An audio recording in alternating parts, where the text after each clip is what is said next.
नालासोपाऱ्यातील आरोग्य व्यवस्थेला हादरा देणारे एक धक्कादायक प्रकरण उघडकीस आले आहे। मान्यता नसताना बेकायदेशीर गर्भपाताचे औषधोपचार करणाऱ्या एका डॉक्टराविरोधात पालिकेच्या आरोग्य विभागाने कारवाई केली असून परिसरात मोठी खळबळ माजली आहे। नालासोपारा पूर्वेतील धानिवबाग परिसरात असलेल्या शाहीन क्लिनिक मध्ये डॉक्टर जबीउल्ला खान हे स्त्रीरोग तज्ञ नसतानाही बेकायदेशीर पद्धतीने गर्भपाताच्या गोळ्या देत असल्याची माहिती आरोग्य विभागाला मिळाली। वैद्यकीय अधिकारी डॉक्टर कृष्णा गोसावी यांच्या मार्गदर्शनाखाली 8 डिसेंबरला डमी रुग्ण पाठवण्यात आला। तपासादरम्यान डॉक्टर खान हे फक्त 1500 रुपयात गर्भपाताच्या गोळ्या देत असल्याचे स्पष्ट झाले। तसेच ठिकाणी गर्भपाताच्या गोळ्यांचा अनधिकृतरित्या साठाही आढळला। या प्रकरणी पेल्हार पोलीस ठाण्यात गुन्हा दाखल करण्यात आल्याची माहिती समुचित प्राधिकारी डॉक्टर भक्ती चौधरी यांनी दिली। नालासोपारा वसई परिसरात बोगस डॉक्टरांची संख्या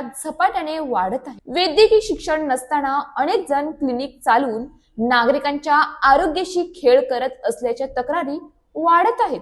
अशा बनावट डॉक्टरांकडील उपचारांमुळे गंभीर गुंतागुंत होण्याच्या घटना वारंवार घडत असल्याने आरोग्य विभागाने अशा केंद्रांवर कठोर भूमिका घेतली आहे। बेकायदेशीर गर्भलिंग निदान, अवैध गर्भपात तसेच नियमभंग करणाऱ्या केंद्रांवर धडक कारवाया सुरू राहणार असल्याचे आरोग्य विभागाने सांगितले। संशयास्पद क्लिनिक किंवा बोगस डॉक्टरांविषयी माहिती असल्यास नागरिकांनी तत्काळ आरोग्य विभागाला कळवावे असे आवाहन करण्यात आले आहे। पालिकेच्या तडाखेबंद कारवाईचे नागरिकांकडून स्वागत होत असून या कारवायांमुळे बेकायदेशीर आरोग्य व्यावसायिकांमध्ये भीतीचे वातावरण निर्माण झाले आहे। अशाच ताज्या बातम्यांसाठी आमच्या न्यूज पोलीस रिपोर्टर चॅनलला लगेच सबस्क्राईब करा आणि बेल आयकॉन दाबायला विसरू नका।